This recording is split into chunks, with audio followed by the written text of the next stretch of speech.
सुंदरीपुर जंगल के पास से निकलने वाले हाईवे के बगल में एक बड़ा सा अस्पताल था। वह अस्पताल दिन के वक्त तो सामान्य दिखता था, लेकिन रात के 12 बजते ही वहां से जोर जोर की चीखें सुनाई देती थी। लोग उस हॉस्पिटल को भूतिया हॉस्पिटल कहने लगे थे।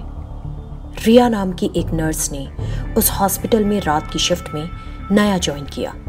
वो वहां काम कर रही एक और नर्स के पास गई। हाय, मेरा नाम प्रिया है, मैंने आज ही यहाँ पर ज्वाइन किया है। अच्छा, मेरा नाम लता है। हेलो। दरअसल मैं कुछ पूछना चाहती थी। मैंने सुना है कि लोग इस हॉस्पिटल को भूतिया हॉस्पिटल कहते हैं, लेकिन ये ऐसा दिखता तो नहीं। मैंने जो सुना है, क्या वो सच है? इन फालतू बातों पर भरोसा मत करना, ये सिर्फ एक अफवाह है। मैं कई साल से इस जगह काम कर रही हूँ। नाइट ड्यूटी पर सिर्फ हम ही दोनों हैं। हाँ, नाइट ड्यूटी पर सिर्फ हम दोनों ही रहेंगे। मैं 1 से 10 वार्ड्स के मरीजों को देखूंगी, तुम 11 और 12 नंबर के वार्ड्स के मरीजों को देख लेना। कुछ समझना है तो पूछ लेना। फिर रिया ने दवाइयाँ ली और रूम नंबर 11 के पेशेंट्स को देने जाने लगी। तभी कमरा नंबर 20 से एक मरीज बहुत तेज चीखी। सिस्टर, सिस्टर, जल्दी आइए। एक बुजुर्ग महिला जोर से चिल्लाई, सिस्टर, सिस्टर। रिया फौरन वहां गई और पूछा, क्या हुआ अम्मा, तुम इतनी जोर से क्यों चिल्लाई? ऐसा लगा कि कोई मेरे सीने पर बैठकर मेरा गला दबा रहा था। मैं डर गई।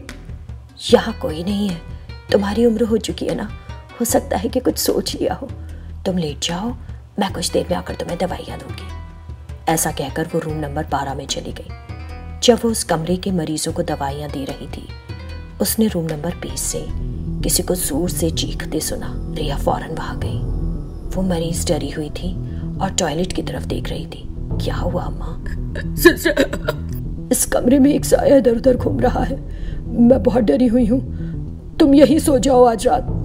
रिया ने जाकर टॉयलेट में देखा और बोली, जी ये नहीं हो पाएगा, मुझे 10 कमरों के मरीजों को देखना है और कोई नहीं है यहाँ, डरिए मत। इस तरह रिया ने उन्हें शांत किया और फिर लता के पास गई। रूम नंबर 20 की वो बूढ़ी औरत कह रही है कि उसने कमरे में कोई साया देखा, बहुत डरी हुई थी।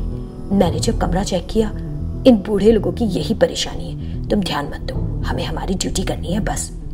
रिया ने हामी भरी और बाकी मरीजों को दवाइयाँ देने के लिए चली गई। कुछ देर बाद रूम नंबर 20 में गई, लेकिन वो मरीज उस रूम में नहीं थी। क्या वो टॉयलेट चली गई? ऐसा सोचते हुए वो टॉयलेट में जाकर देखने लगी। उस समय कोई उस बूढ़ी औरत को टॉयलेट में घसीटता हुआ ले जा रहा था। रिया फौरन चिल्लाई, ए, कौन है? छोड़ो उस औरत को।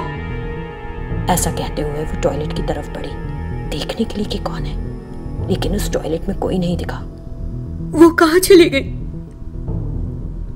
तभी उस बूढ़ी औरत की लाश धम से नीचे आ गई। उसके मुंह से खून बह रहा था। जब रिया ने पास से देखा तो वो बूढ़ी औरत मर चुकी थी। रिया जोर से चिल्लाई। वो बाहर भागी, लता के पास गई। लता, किसी ने उस बूढ़ी औरत को उस रूम में मार डाला। यहाँ क्या हो रहा है? डरने की कोई जरूरत नहीं, आओ हम जाकर देखेंगे। वो दोनों रूम नंबर 20 में गई। टॉयलेट में खून के धब्बे भी नहीं थे और ना ही वो बूढ़ी औरत। कहाँ है वो मरीज? अरे कहाँ गई वो बूढ़ी औरत? खून के धब्बे भी गायब। यहाँ जरूर कुछ हो रहा है, कुछ गड़बड़। चलो यहाँ से चले जाते। जब वो दोनों वहां से जाने लगी तो उन्हें टॉयलेट से फिर कुछ आवाजें सुनाई दी। आवाज वहां से आ रही है, लगता है वहां कोई भूत है। ये कहते हुए रिया वहां से जाने लगी। इस बीच लता ने उसका हाथ कसकर पकड़ लिया और बड़ी अजीब आवाज में बोली, बस 2 मिनट, फिर आराम ही आराम। रिया ने पलट कर लता की तरफ देखा। उसी पर लता एक भयानक शैतान में बदल गई। ये देखकर रिया के होश उड़ गए और चिल्लाती हुई वहां से भागने लगी। ये एक भूतिया अस्पताल है, मुझे यहाँ से किसी तरह भागना होगा। उसने पूरी कोशिश की वहां से भागने की। अचानक कुछ और शैतान कब्रों से निकलकर उसके सामने खड़े हो गए और लता उसके पीछे से आ गई। सबने घेर कर उसे मार डाला। यह अफवाह नहीं, सच है, वो एक भूतिया हॉस्पिटल है। एक घने जंगल पिंजरपुर में शैतानों का घर था। सैकड़ों वर्षों से 3 खून चूसने वाली शैतान उस घर में रह रही थी। एक दिन वो तीनों शैतान आपस में बातें करने लगी। हमारा घर कुछ ही दिनों में ढह जाएगा और हम भी मर जाएंगे, बिछड़ भी जाएंगे। क्या हम ऐसा होने से रोक सकते हैं? मौत से बचने का एक ही तरीका है। अगर हम एक ऐसे लड़के का खून पिए जिसकी उम्र हो 25 और वो अमावस्या पर पैदा हुआ हो, तो हमारा जीवन काल बढ़ सकता है। लेकिन हम ऐसे लड़के की पहचान करेंगे कैसे? उस लड़के के दाहिने हाथ की हथेली पर एक तिल होगा, यही पहचान है। ठीक है, मैं आज जाकर ऐसे जवान लड़के को ढूंढूंगी।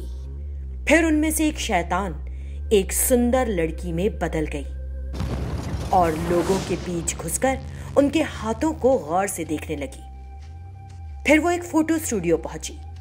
उस लड़की को देखकर फोटो स्टूडियो का मालिक सुरेश, ओह हाउ प्रिटी, मेरे स्टूडियो में पहली बार इतनी खूबसूरत लड़की आई है। वेलकम मैम, अंदर आइए। ऐसा कहते हुए उसके दोनों हाथ खुले और उसकी दाहिनी हथेली पर तिल देखकर शैतान बहुत खुश हुई और उससे कहा, मुझे मैच मेकिंग के लिए कुछ अच्छी तस्वीरें खिंचवानी है। आप तो ऐसे ही इतनी प्रिटी हैं, अब देखिएगा आपकी तस्वीरें और भी लाजवाब होंगी। ये कहते हुए उसने फोटो क्लिक करना शुरू कर दिया। हर एंगल से तस्वीरें क्लिक करने के बाद, मैम कल आप अपनी तस्वीरें ले जा सकती हैं। ठीक है, मैं कल फोटोज कलेक्ट कर लूंगी। वो दरवाजे तक गई और फिर गायब हो गई। फिर वो शैतानों के पास पहुंची और फिर मुझे वो इंसान मिल गया जिसका खून हमें एक बार फिर जवान कर देगा। बाकी शैतान भी बहुत खुश हुई और जोर जोर से हंसी। दूसरी तरफ सुरेश उस खूबसूरत लड़की के बारे में सोच रहा था और उसने खींची गई फोटोज डेवलप की। तैयार फोटोज को देखकर सुरेश हैरान रह गया। उन तस्वीरों में उस लड़की का अजीब रूप दिखाई दिया। उन तस्वीरों को देखकर वो घबरा सा गया। ये क्या है? इतनी खूबसूरत लड़की की तस्वीरें ऐसी क्यों आई हैं? मैंने इससे पहले इस कैमरे से हजारों तस्वीरें खींची हैं, लेकिन ऐसी अजीब तस्वीर कभी नहीं आई। कुछ गड़बड़ है, मुझे ये एक बार गुरुजी को दिखा देनी चाहिए। उसने उन तस्वीरों को लिया और गुरुजी नाम के एक जादूगर के पास गया। फिर सुरेश ने उन्हें सारी बात बताई। वो कोई सामान्य लड़की नहीं, बल्कि एक खून चूसने वाली भयानक शैतान लगती है। लगता है उसे तुमसे कुछ चाहिए, तुम्हें तलाशते हुए आई थी। सुरेश डर गया और बोला, मुझे डर लग रहा है गुरुजी कि वो शैतान मेरे साथ क्या करेगी। डरो मत, मैं तुम्हें एक तरह की पवित्र राख दूंगा। अगर वो शैतान कोई मुसीबत खड़ी करे तो उस पर यह राख फेंक देना, ये तुमको उस खतरे से बचाएगी। सुरेश ने उस राख को अपनी जेब में रख लिया और वहां से चला गया। उस रात उसने वो राख सोते हुए भी अपनी जेब में ही रहने दी। रात के 12 बज रहे थे। वे तीनों शैतान चुपचाप सुरेश के पलंग के पास आईं। सुरेश गहरी नींद में था। तीनों शैतानों ने उसके बेड को घेर लिया और सुरेश के साथ ही उसे उठा लिया। फिर वे उसे शैतान घर ले जाने लगी। कुछ दूर जाने के बाद जब सुरेश को बाहर की ठंडी हवा महसूस हुई तो वो उठकर बैठ गया। अरे, ये इतनी ठंडी हवा, जैसे मैं छत पर सो रहा हूं। ये सोचते हुए उसने नीचे देखा।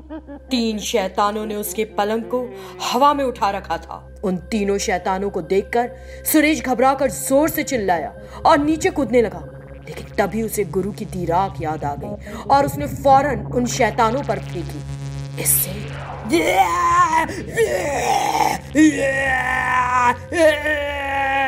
वो जोर जोर से चीखने लगी। फिर उन्होंने उस खाट को हवा में ही छोड़ दिया और वहां से गायब हो गई। सुरेश पलंग के साथ नीचे गिर गया। वहां से वो सीधे गुरुजी के पास गया और उन्हें सारी घटना सुनाई। बहुत बढ़िया, अब इसके बाद वो शैतान तुम्हारे पास कभी नहीं आएंगी। और ये कहकर उन्होंने सुरेश को वहां से भेज दिया।